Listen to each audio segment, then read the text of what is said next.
What up, though, everybody? Welcome back to another episode of Daily Upside. I'm your host, Keenan Rivals. Getting started a little bit late today. I had some family emergencies, but I had this content pulled up for you guys, so I wanted to make sure I got it out to you. Before we get into the show today, I want you guys to do me a favor. If you haven't already, shoot me a follow on Twitter. That's where I talk about all things in real time. Just posted this tweet about NBA Top Shot. They got posted by The Athletic. So, yeah, we'll definitely be covering that tomorrow. Also, shoot me a follow on Instagram. That's just where I post charts, cards I picked up, and I give you guys a little bit of insight inside my life. So, if you want to kind of see the behind the scenes of sports cards market or being a sports cards content creator, definitely shoot me a follow over there. Last but not least, if you have not already, head over to the highupsideshow.com and sign up for our daily newsletter. Every day, I send out a newsletter talking about the sports cards market, giving you an update on some of the best cards that I think we should all be looking at. I also follow up with some weekly articles. And if you sign up for the premium membership, you also get access to my premium newsletter that I send out every week. This newsletter just kind of highlights the sports cards market a little bit deeper. It lets you know some of my thoughts, some of the things that I'm thinking, and future plays that I might see playing out. So if you want to get that early insight, go ahead and sign up because I have something that I'm thinking about right now. And we'll be talking about it this week. Moving on in today's content, we're starting off with the Bleacher Report. Not a lot of news here in the NBA, but this one just kind of stood out to me as a sports card investor. I don't know how many of you watched that Nuggets-Lakers game last night, but Anthony Davis went out and he could barely, kind of walk. He was like almost dragging his feet, not even limping off the court. But yeah, I think for right now, the Lakers are going to be without AD. We don't know for how long. And I don't think that's just going to work well for LeBron. A part of me feels like he's going to struggle. He's going to lay low. They're going to let those young guys play. And I think that's going to lead to maybe some dips in LeBron card prices. I'm not sure if it will. I'm just kind of hoping it will as somebody who didn't pick up many. So, yeah, look at these reports and kind of think about that. If you're thinking about buying a LeBron card, they may go down a bit or they may be a little bit stagnant. So, yeah, if they dip, nothing about the Lakers' trajectory have changed. They're still the top team in the West. LeBron's still all time. So if they do dip, I'm definitely going to pick some up. And, ones that I'm looking at, because right now they're hitting pretty much all-time highs across the board. I was checking out Card Ladder here. If you guys haven't signed up for Card Ladder, definitely do so. Got the link down below. If you sign up, that does help out the channel. So definitely use that link. But I was checking out Card Ladder and I was just looking at their feed. They have a great feed that comes out every morning that I kind of base the show off of. And I looked at this 2016 LeBron and I just couldn't believe how high it was going. I was just showing a friend of mine this card and I'm like, hey, look at this Topps Chrome card and look at this optic. As a non-sports cards person, like, does it speak to you the same? And he said no. Obviously, the 2008 Topps Chrome of Kobe is like all time, but it looks like the market has responded. Yes, I talked to him about this about January. So since then, oh wow, yeah, since then this card has almost 3x in price. So yeah, one went last night for $152.50. And for those of you who are watching on YouTube, this 2016 optic of LeBron, it's a raw card. So it's not the PSA 10. So I did some research. I was looking at the cards and the PSA 10s have been going for a pretty penny. We saw one in for $995 and we had another in for $1,250. So, with this card featuring Kobe, I understand the hype. It's also the first, optic card that for Donruss. So yeah, this is one that I might be looking at. I don't think if LeBron takes a dip, I don't know how long this trend will last. This is more of a trend in my opinion. But if you look at the chart here, we can see it's definitely up almost 500%, over the last 3 months and over the last 2 weeks. Wow, 152%. So if you look at the PSA 10 of this card, it's definitely grown. And if this trend continues, then you have to ask yourself, like, can it touch the price point of Kobe's Topps Chrome, which is going for over $10,000 right now? Now, with the Topps Chrome card, there are only 181 of those versus the, Donruss Optic, where there's 699. But yeah, if you look at the market caps there's still some room to grow there. So maybe this card can, potentially 2x if it wants to touch those same market caps. So just putting it out there, kind of an interesting play, kind of a trend. Sometimes I like to hop in those and sometimes, I don't, but I like to share them with you for you guys who are a little bit risky. But yeah, this is a card that I'm looking at if LeBron does take a dip over the next few weeks, because I feel the whole Kobe LeBron, narrative will only continue. And it's a nice looking card. So let me know what you guys think about that. Let me know what you guys think about LeBron James's cards dipping, and if they do, which ones you'll be looking at. Now, whenever I talk about LeBron or some of the greats, I always get into Stephen Curry. He's like the next guy up in my opinion, or kind of, he's my fourth guy, I'd say. I noticed his 2009 Panini Studio rookie was going for $1,300. That's the highest it's ever sold. That card has essentially moved up about $800 in terms of price over the last 3 months. Now, if you guys are subscribed to the newsletter, then you'll know I've talked about Stephen Curry Panini cards. I think that they're a great investment because they're some of the first cards of Panini basketball. Panini kind of took over in 2009. So I think, hey, these are the first Panini cards. And in the crypto world, those would be the genesis.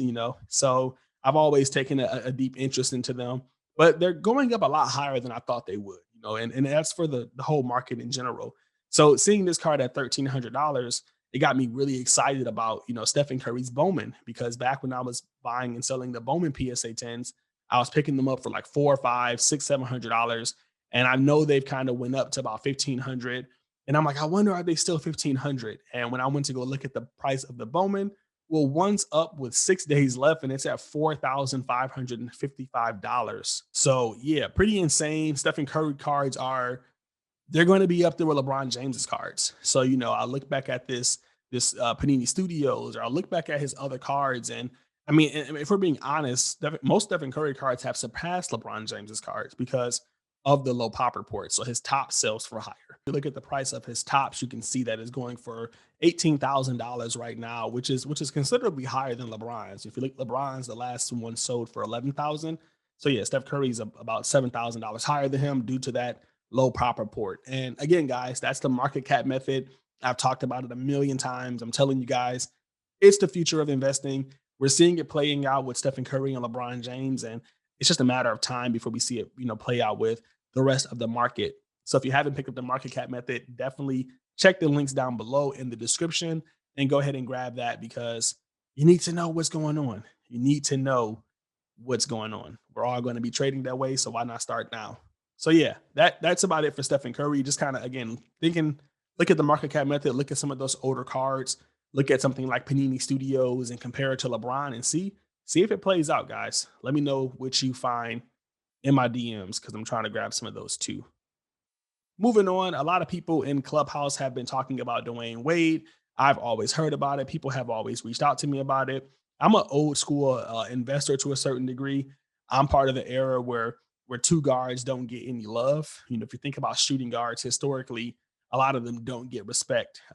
T-Mac cards, um, any shooting guard, they just don't, unless they're like a legend. There's so many, great shooting guards that I'm assuming that it's just hard to keep buying them. Every team essentially has one. I'm from Detroit. We had Richard Hamilton. No one's buying Richard Hamilton cards. If you're from Washington, maybe you had Larry Hughes and he was your Bradley Beal or something. And, Gilbert Arenas. And, there's just like these, everybody who's a guard is going to average 20, 25 points. We'll probably see it in the future with Colin Sexton or Darius Garland, where they won't get the respect they deserve as, offensive players. So I've kind of embedded that into my mind when it comes to Dwayne Wade, because that was the stigma back then. We even seen it with Kobe. If you were investing back in the day, his cards weren't as high as they should have been. But yeah, that stigma is definitely being lifted. Positionless basketball has made its way into the hobby, and no one's looking at positions anymore outside of like centers. But I think that would die too with the way Jokic is playing. And yeah, I'm looking at this card, and I'm coming from Stephen Curry's tops, which is $18,000 with a low pop, and I'm looking at Dwayne Wade's, and I'm thinking like, this one surprisingly has a low pop as well. Like, what's going on with this card? Why wasn't it graded as much? I keep asking myself, like, is this an error? Is there really only 283 tops Dwayne Wade rookies? So yeah, those are going for 1625 right now. And again, we take a look at, Stephen Curry, who also has Dwayne Wade has a lower pop report on the tops rookie than Stephen Curry. And, I know Stephen Curry's an all-time great, but is Dwayne Wade really that far behind? Like, really? So that got me interested. I'm kind of giving away what I think is a gem right here. So show me some love, guys. Sign up for that newsletter. We're finding plays here. And, I look at, eBay, and I don't really see any Dwayne Wade PSA 10s, but I mean, even the PSA 9s at at $300 just seemed like a pretty good deal. So yeah, to answer some of you guys' questions from Clubhouse, I think Dwayne Wade might be a buy right now. I think it's a good play to gamble on his tops rookie. And just outside of that, it's not a rookie that I'll be mad at holding. If it went down, I still got a Dwayne Wade rookie, which I'm happy with. But I think they're still right now. If you want me to look at some other players, definitely leave them down below. I think what I might do is pick one question from each video and then bring it into the next video. So if you want to be featured in tomorrow's video, leave a question down below. Let me know like who you're looking at, and I can give you my opinion on them. Or actually just ask whatever you want. Let's have fun with it. Moving on from Dwayne Wade, I want to talk about some modern cards. If you got morning bins a few days ago, you'll see that I, talked about Jason Tatum and I talked about, Zion. So won't give all the sauce away because that content is only for the premium subscribers. But I was looking at some of the cards and, they're starting to trend up. And, I think this is a good testament to kind of look at the market overall for modern. Zion's the greatest example. He kind of took that dip.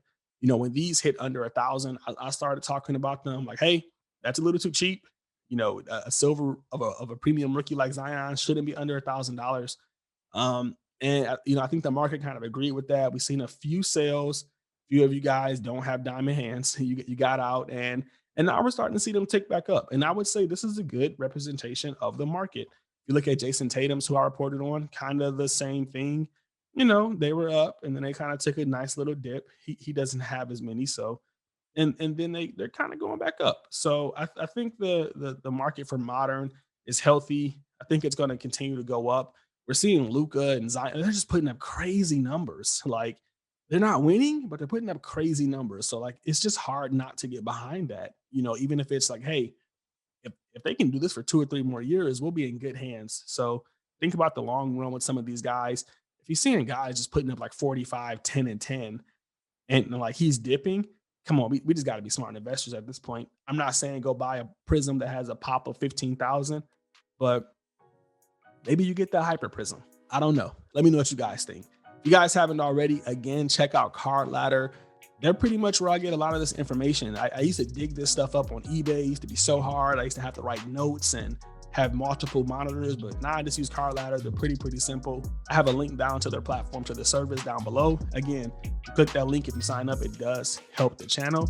So definitely go ahead and do that for me and for yourself. They're helping you too. And also don't forget, guys, hit up the highupsideshow.com so you can sign up for the newsletter, get these plays in your inbox every day, as well as that premium content. That's it for this one. I'll catch you guys in the next one. Happy investing.